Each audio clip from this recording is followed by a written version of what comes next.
我喺公司嘅 WhatsApp 一手成交群組嗰度咧，周不時會見到呢個盤嘅成交嘅。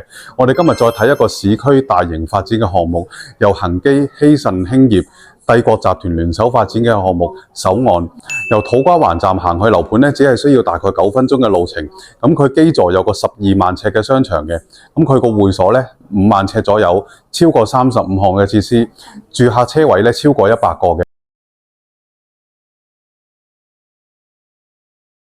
唔好講咁多，我哋而家一齊睇睇示範單位先。好，我哋首先嚟睇睇呢個一座嘅22樓 B 室，一個610尺3房1套嘅單位。咁呢個單位咧就係一個只係帶咗裝修同擺放咗家私俾你嘅啫。咁佢啲間隔就冇改過嘅，原裝間隔嚟嘅。咁我哋都可以睇到放咗家私之後嘅佈局或者個 size 係點樣嘅。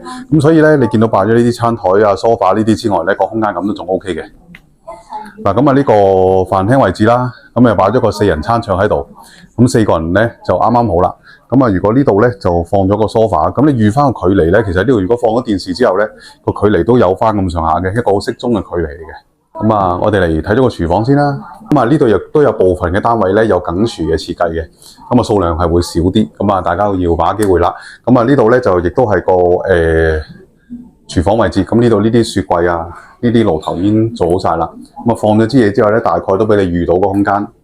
嗱，咁啊首先就呢度係入嚟嘅客廁啦，係啦。咁啊第一個睡房。單位由著名室內設計事務所摩之士山精心設計。係啦，咁啊呢度亦都第二個睡房。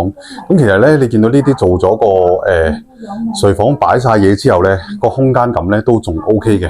咁啊呢度好似呢個咁樣啦，個小朋友房間上面已經做咗床，下邊咧就做咗個都有少少擺放衣櫃啊、剩下嗰啲位。咁啊呢度亦都有做咗個書台喺度噶啦。咁呢度開始就係個主人套房嘅位置啦。咁啊呢度咧有個主人套廁嘅。咁呢個咧就有個衣櫃位，再有一個床位咁樣嘅。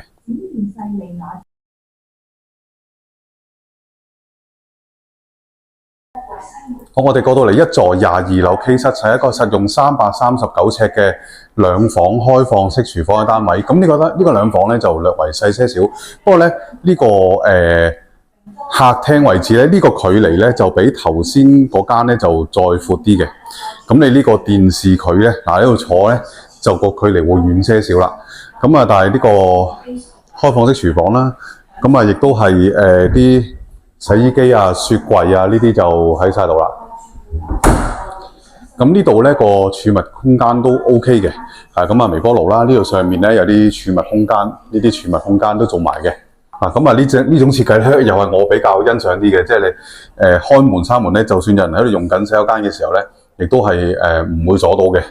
係啦，咁啊呢啲有啲鏡櫃啊，而家都好興嘅呢種設計咧，就係個插蘇咧就擺咗喺個鏡嘅入邊嘅，咁啊即係唔怕濕到水啊嗰啲，同埋呢度入邊咧都有啲 USB 新款啲啦，呢隻就有啲 USB 啊 Type C 嗰啲插頭嘅，咁個熱水爐嘅開關都喺呢度，咁呢啲亦都係啲儲物空間，係啦，咁啊有個企缸，係啦。咁我亦都比較中意呢隻所謂飛機席啊，即係咧個客廳中間兩邊嘅房間咧，咁亦都係個空間係可以用得盡啲嘅，係啦。咁呢邊咧就一個房間，係啦。咁呢度可以擠翻個衣櫃咧，呢邊咧我諗做咗3尺半床啊，呢啲咧就仲保留到少少空間去走動咁樣啦。咁啊呢啲嘅樓底高度咧，亦都相對個空間感都唔錯嘅。咁呢邊個房間就大啲啦。咁呢邊個床位咧闊些少。咁呢度咧亦都有個衣櫃位，咁就可以擠到即係做到上頂啊。咁個儲物空間咧亦都會多少少啦。我哋睇睇個一座22樓 C 室，一個實用431尺兩房開放式廚房。不過咧呢個就有個儲物室嘅，咁大家可以睇睇啦。咁啊一入嚟呢個門口呢個位咧，咁除咗有呢啲電子鎖呢啲之外咧，咁個雪櫃咧就喺呢個位置嘅。咁啊，微波爐喺呢個位置，呢個設計比較少見啲嘅，係啦。雪櫃喺門口都見過嘅，咁但係呢個都喺呢度咧就比較少見啲嘅，係啦。咁啊入到嚟咧，呢個經過玄關位之後咧，呢度就係一個開放式廚房啦，係啦。咁呢度就變咗簡單啲啦。咁啊呢度咧就係嗰個洗衣機係啦，咁啊，所以雪櫃仔嗰邊，洗衣機喺呢邊，咁就呢邊係啦。咁呢個客廳咧就比較長些少嘅，咁但係咧呢度就應該係有啲局限咗啦，咁所以呢邊就放電視，咁呢邊個梳化位，咁呢個梳化位都幾深嘅，咁啊做嗰啲大少少嘅梳化咧都 OK 嘅，咁啊呢度會擠翻個餐台啦，咁啊呢度大部分嘅露台咧，咁除咗嗰個冷氣機嘅主機喺呢度之外咧，咁亦都係所有露台都係弧形嘅，即係佢唔係一個就咁長方形，咁呢啲咧就有啲設計嘅，同埋呢個盤嘅私隱度咧，大家都係個窗都係平排出去咧，咁所以啲私隱度都 OK 嘅，唔錯嘅，係啦，咁我哋嚟望望個浴室啊，睡房呢邊，係啦，咁我浴室喺呢邊啦，咁亦都有頭先嗰啲設計，嗰啲鏡櫃嗰啲。咁啊呢邊一個細房，咁啊呢個係個主人房嚟嘅，咁啊呢度咧就呢個床位會再深啲嘅，咁如果真係需要張床大少少咧，呢度騎少少上嚟，咁呢度個床位會再大啲，咁呢度個衣櫃位咧就再比頭先嗰間咧就會再大啲啦。咁呢間咧就係個儲物室，咁亦都可以做到工人姐姐房，因為咧呢度有佢獨立嘅冷氣嘅。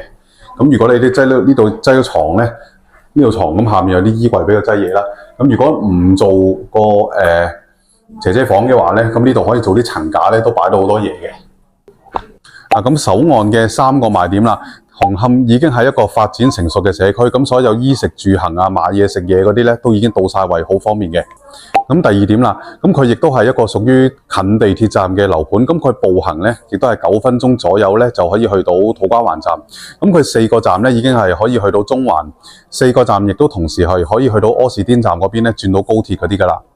咁交通咧可以話4通8達，都好方便嘅。咁第3點，恆基向來交樓標準都相當唔錯嘅。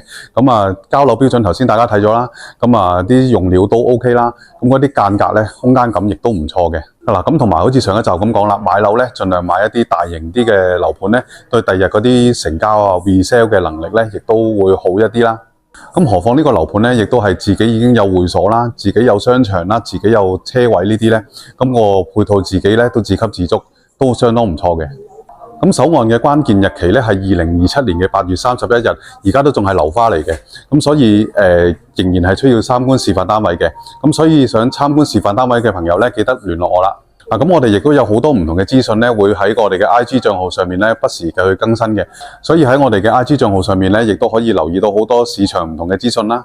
咁而家咧，我哋又再去土瓜灣嗰度做下實測啦。咁記住睇埋落去啦。咁中意呢條片嘅朋友咧，記得俾個 like、subscribe 我哋個 channel，同埋分享俾其他朋友睇。我哋下一集再見啦，拜拜。